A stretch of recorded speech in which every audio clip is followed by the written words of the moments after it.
History has always told us that the Renaissance was a monologue, a story of men in marble, men on the battlefields, and men with pens and paintbrushes.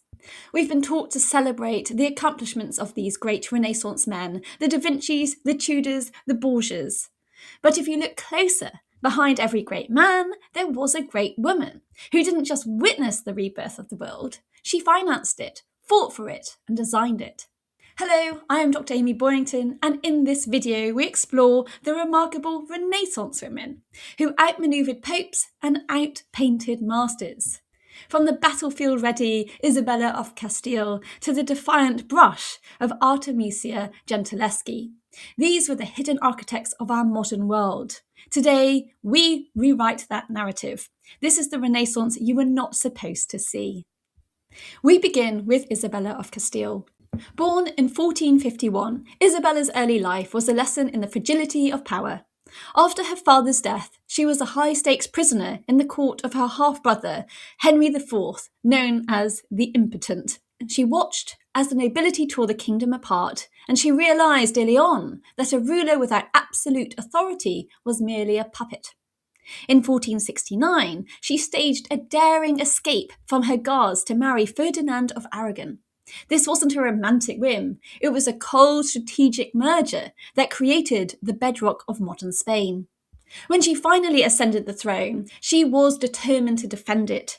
During the Reconquista, the centuries-long struggle to reclaim the Iberian Peninsula from the Moors, Isabella wasn't hiding in a palace, she was the army's logistics chief, establishing the Hospital de la Reina, the first mobile military hospitals, and frequently appearing in full armour to rally her troops on the front lines of Granada. Isabella's intellectual interests were a fascinating blend of the medieval and the modern. She was a devotee of Flemish realism, a style that favoured meticulous detail and raw emotion over the idealised beauty of the later Italian Renaissance. Her most personal patronage was the Polyptych of Isabella of Castile, a collection of 47 small panels painted by her court artist, Juan de Flandes. These panels, depicting scenes like the marriage at Cana and the raising of Lazarus, were designed to be portable. Isabella carried them into her military camps, treating them as a psychological and spiritual weapon. The figures in these panels are hauntingly human, with Flemish glazes used to capture the textures of tears and the heavy velvet of royal robes. Beyond the canvas, Isabella was a patron of linguistics and education. She realised that a unified empire needed a unified voice.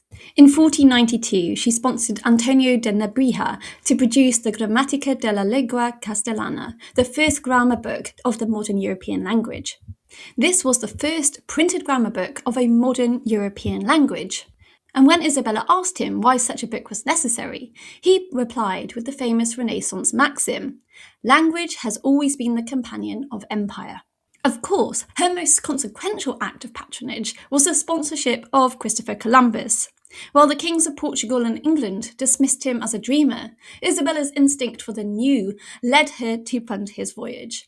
This decision didn't just find a new continent, it funneled the silver and gold of the Americas into Europe, providing the literal capital that fueled the High Renaissance. Isabella was a woman of stark contradictions. She was a scholar who learned Latin as an adult to better understand statecraft, yet she established the Spanish Inquisition to enforce religious orthodoxy. She was a mother who carefully educated her daughters, including Catherine of Aragon, to be queens in their own right, yet she was a warrior who could be as ruthless as any king. She witnessed the birth of the modern age. She was its primary architect, proving that the Renaissance was built as much on the battlefield as it was in the studio. Next, we meet the woman who turned the tiny duchy of Mantua into the cultural capital of the world, Isabella d'Este. Born in 1474 into the ruling family of Ferrara, Isabella was a child prodigy who, by the age of 12, was debating ambassadors in Latin. But her true test came in 1509, when her husband, the Marquis of Mantua, was captured by Venetian forces and held hostage. The neighbouring powers, including the predatory Cesare Borgia and the French king, moved in like sharks. But Isabella did not panic. She took over the military and administrative duties of the state, personally inspecting the city's fortifications while sending a barrage of diplomatic letters that played the great powers against one another. She famously refused to trade her son as a hostage for her husband's release, chillingly stating that her husband was only one man, but her son was the future of the state. She proved that soft power was a myth. She wielded her intellect with the precision of a mercenary's blade. Isabella was the first person to treat her personal image as a global brand. She was a pioneer in perfumery and aesthetics, maintaining a private perfume office where she distilled rare musks and rose waters. She understood that a unique scent was a powerful psychological tool. When her perfumes were sent as gifts to the Queen of France, they acted as a sensory reminder of Mantuan influence. Her most radical contribution to the High Renaissance, though, was the studiolo. In a time when women were expected to display their piety through religious art, Isabella's study was a temple to secular humanism. She filled her rooms with priceless works of art, displaying her taste, her ambition, and her intellect. She was also a great rare books collector, becoming one of the first and most important patrons of the Aldine press. She demanded the creation of pocket editions of the classics, portable, beautifully bound volumes that allowed her to carry the wisdom of the ancients into the gardens and onto the battlefield. Isabella, though, was famously the most difficult patron in Italy. She sent programs to masters like Perugino and Mantegna, specifying the exact number of figures, the poses, and the moral allegories that she wanted to be represented. She even spent years hounding Leonardo da Vinci for a portrait, but she was the only patron who didn't let him get away with his usual delays.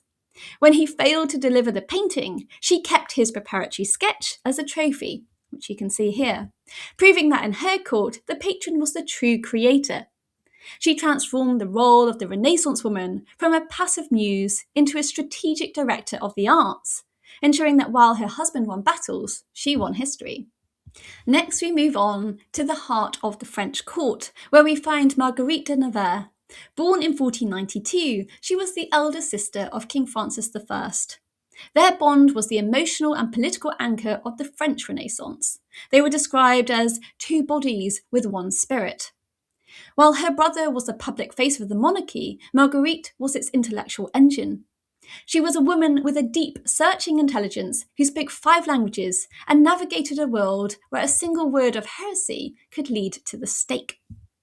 Marguerite's steel was proven in 1525 when her brother was captured by the Holy Roman Emperor at the Battle of Pavia. While France panicked, Marguerite crossed the Pyrenees into Spain to negotiate his release. She stood toe-to-toe with Emperor Charles V, using a mix of razor-sharp legal arguments and royal charisma to secure her brother's freedom. She proved that the most effective weapon in the Renaissance wasn't always the sword. Sometimes it was a perfectly crafted letter or argument. Marguerite was obsessed with Neoplatonism and the new learning. She sought a middle way between the rigid orthodoxy of the Catholic Church and the rising tide of Protestantism. Her court at Nerac became a sacred salon, a sanctuary for the greatest minds of Europe. But her most enduring intellectual contribution was the Heptameron. This was a collection of 72 stories modelled after Boccaccio's Decameron. But Marguerite added a radical twist. She focused on the psychology of gender relations. Her stories explored the hypocrisy of the clergy and the vulnerability of women in a world ruled by male honour. She used fiction as a Trojan horse to smuggle in dangerous ideas about spiritual equality and personal agency. Her patronage also extended to the very soil of France. Marguerite was a pioneer of High Renaissance botany. She transformed the gardens of Château de Pau into a living laboratory, importing rare species from across the Mediterranean. She viewed the garden as a metaphor for the soul, a place that required constant cultivation, order, and care. Remarkably, Marguerite was also the primary reason that Leonardo da Vinci spent his final peaceful years in France. Along with her brother, she provided him with the Clos Lucy, ensuring that his notebooks and the Mona Lisa remained in French hands. But her most courageous act of patronage was her protection of John Calvin and Clement Marot. At a time when heretics were being hunted, Marguerite used her royal status to hide these thinkers in her own chambers. Marguerite was often called the mother of the Renaissance in France because she didn't just fund the art, she funded thought and thinking. She lived her life as a delicate balancing act, serving as a queen, a diplomat, and a radical mystic. She proved that a woman's influence was not limited to the domestic sphere. It could be a shield for the very ideas that would eventually dismantle the medieval world.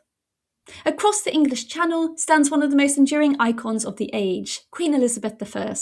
The daughter of the executed Anne Boleyn, Elizabeth spent her youth in a precarious dance with death. She was declared a bastard, imprisoned in the Tower of London by her sister Mary, and lived under constant threat of assassination. These early traumas forged a ruler who was profoundly sceptical and masterfully elusive. Elizabeth's genius lay in her understanding that a queen's body was a political instrument. Since she could not lead an army into battle as easily as a king, she transformed herself into a living icon. She utilised the cult of Gloriana, replacing the banned Catholic imagery of the Virgin Mary with her own image as the Virgin Queen. Elizabeth had a specialised, almost scientific interest in cartography and cosmography. She was the primary patron of John Dee, the court astrologer and mathematician, and Christopher Saxon, who produced the first definitive atlas of England and Wales. She understood that in the High Renaissance, knowledge was the ultimate territory. By mapping her kingdom, she was claiming it, turning the physical geography of England into a private estate that she alone understood. Because she was a Protestant queen in an age of religious upheaval, Elizabeth's patronage of the arts shifted away from grand altarpieces towards the portrait miniature. She worked closely with Nicholas Hilliard, the master of limning. These tiny jewel-like paintings, often hidden in lockets, became the ultimate tokens of political loyalty. They were the Renaissance equivalent of a digital encryption, a private image shared between the Queen and her most trusted subjects. Elizabeth's true patronage, however, was the English language. By granting royal protection to theatre troupes like the Lord Chamberlain's Men, she allowed the English Renaissance to find its voice through William Shakespeare and Christopher Marlowe. She turned her court into a stage where fashion, poetry, and drama were used to control a volatile aristocracy. Her interest in symbolism and emblems was so deep that her later portraits, like the rainbow portrait seen here, are essentially puzzles. Every bit of embroidery, from the eyes and ears on her gown to the serpent on her sleeve, was a coded message. I see everything, I hear everything, and I am the source of all wisdom. Under Elizabeth's reign, the arts absolutely flourished in England, and her legacy endures to this day. In the world of art, we now encounter Sofonisba Anguissola. Born in Cremona in 1532, she was the eldest of 7 children. Her father, Amicare Anguissola, was a member of the minor nobility who held a radical belief for his time that his daughters should receive the same humanist education as his sons. This decision changed the course of art history. Because women were strictly forbidden from studying anatomy or painting from life, because it was viewed as indecent, Sofonisba had to find a new way to master her craft. But her talent was so undeniable that her father sent her drawings to Michelangelo in Rome. The aging master was so impressed that he became an informal mentor to her, sending her his own sketches to copy and return for critique. This was an unprecedented distance learning arrangement that gave Sofonisba a technical foundation usually reserved for men. Sofonisba's interest was the psychology of the domestic. She realised that while she couldn't paint grand battle scenes or naked gods, she could paint the invisible life of the Renaissance household. She invented the conversation piece, moving away from the stiff, icon-like portraits of the past towards something more fluid and alive. In her masterpiece, The Chess Game, seen here, she depicts her sisters in a moment of intellectual play. The expressions, the smirk of the winner, the side-eye of the loser, brought a level of emotional realism to the High Renaissance that had never been seen before. She wasn't just painting faces, she was painting relationships and emotions. Her fame eventually reached the ears of King Philip II of Spain, the most powerful monarch in Europe. In 1559, she was invited to Madrid, but because she was a noblewoman, she couldn't be hired as an official court painter. Instead, she was appointed as a lady-in-waiting to the young Queen Elizabeth of Valois. This position was a masterstroke of social patronage. It allowed her to live at the heart of the empire, painting the royal family with an intimacy that a male painter could never achieve. She became a vital cultural bridge, teaching the Queen to paint and documenting the quiet, private moments of the Spanish Habsburgs. Sofonisba's legacy is one of endurance. She lived to be 93 years old, outlasting nearly all of her contemporaries. In her final years, the young Flemish master Anthony van Dyck travelled to Sicily just to sit at her feet. He famously remarked that he learned more from her conversation than from any of his teachers. By choosing to paint the mind rather than just the form, Sofonisba proved that a woman's perspective was not a limitation. It was actually a revolution in how we see ourselves. Then there is Artemisia Gentileschi. Born in Rome in 1593, she was the daughter of Orazio Gentileschi, a friend of Caravaggio. She grew up in a world of turpentine and pigment, but as a woman, she was barred from the formal art academies. Her life was fundamentally altered by a horrific assault by her prospective teacher, Agostino Tassi. During the subsequent 7-month trial, Artemisia was subjected to a humiliating physical examination and tortured with thumbscrews to ensure that her testimony was true. She never broke. Instead, she looked her accuser in the eye and said, "This is the ring you gave me, and these are your promises." At the end of the trial, Tassi was convicted and sentenced to exile from Rome, although his punishment was never carried out. And ultimately, he spent less than 1 year in prison. But Artemisia did not let this stop her. While other women were discouraged from studying the male nude, Artemisia mastered the musculature of action and tenebrism. She took Caravaggio's spotlight effect and used it to create a sense of three-dimensional weight that felt more grounded than that of her male contemporaries. Her patronage was a testament to her undeniable genius. She became the first ever woman to be admitted in the Florentine Art Academy. There she secured the protection of Grand Duke Cosimo II de' Medici and became a personal friend of Galileo Galilei. It is no coincidence that her paintings of the period show a sophisticated understanding of the physics of light and shadow, likely influenced by her conversations with the great astronomer. Artemisia also had a great interest in the psychology of the victor. In her masterpiece of Judas slaying Holofernes, she depicts the biblical heroine not as a delicate, reluctant figure, but as a woman engaged in hard physical labour. The blood splatters with a realism that reflects her interest in the visceral. We can feel her rage coming through the painting. Later in London, she worked for King Charles I, painting the ceiling of the Queen's house at Greenwich. Artemisia famously wrote to her patron, "You will find the spirit of Caesar in the soul of a woman." Artemisia was painting to reclaim the female narrative from centuries of the male gaze and male idealization. She used the high-stakes patronage of the Medici and the English crown to prove that a woman's trauma could be transformed into the most powerful visual language of the High Renaissance. Next, we move on to Veronica Franco. Born in about 1546, Veronica was a poet and courtesan in 16th century Venice.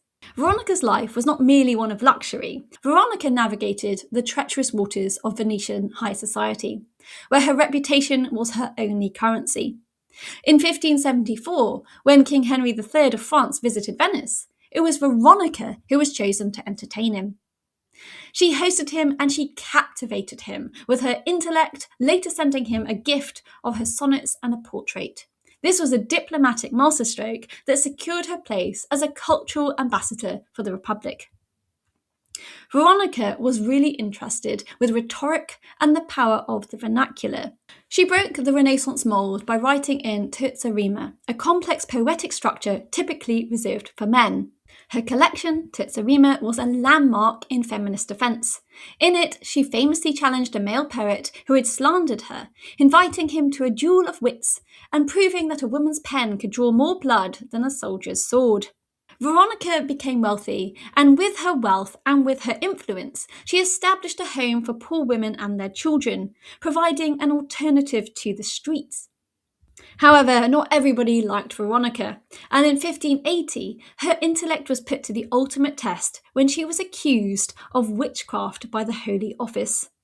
In an era where such an accusation was a death sentence, Veronica defended herself with such sophisticated legal and philosophical arguments that the charges were dropped.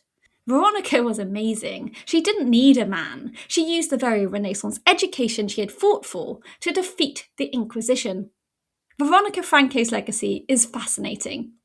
She turned the Venetian High Renaissance into a space where art, politics, and gender were debated with equal ferocity.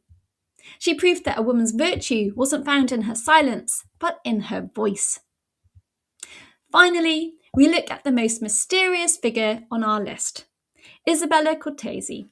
While the other women we've discussed ruled kingdoms or painted masterpieces, Isabella ruled the laboratory. In 1561, she published The Secrets of Lady Isabella Cortese.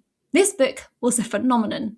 It became one of the most widely read books of secrets in the 16th century, going through countless editions and being translated across Europe. Little is known about Isabella's personal life, which is perhaps intentional. In her writings, she speaks of travelling for 30 years, studying with alchemists in Eastern Europe and the Mediterranean.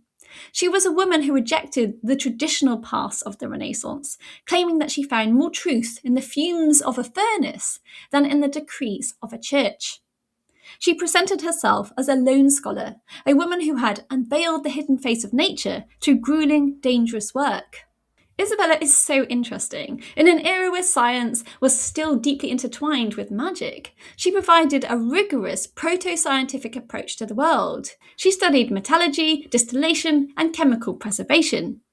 Her book contained hundreds of recipes, everything from how to create everlasting ink and counterfeit gold to complex medical tonics and cosmetics.